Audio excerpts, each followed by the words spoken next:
কেমন আছেন সবাই? আজকে আমরা আলোচনা করব বাংলাদেশের অন্যতম একটি বিভাগ বরিশাল সম্পর্কে। বরিশাল বিভাগ, যার সর্বমোট জেলা রয়েছে ৬টি: বরগুনা, পটুয়াখালী, ঝালকাঠি, পিরোজপুর, বরিশাল এবং ভোলা। বরিশালের সর্বমোট উপজেলা রয়েছে ৪১টি, যার সীমান্তবর্তী কোনো জেলা নেই, অর্থাৎ বাংলাদেশের সাথে অন্য কোনো দেশের সীমান্তবর্তী জেলা এই বরিশালের সাথে সম্পর্কিত নয়।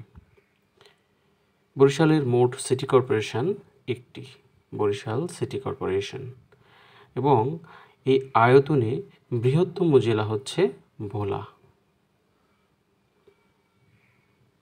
আর আয়তনে ক্ষুদ্রতম জেলা হচ্ছে ঝালকাঠি, যা মানচিত্র দেখলে খুব সহজেই বোঝা যায়।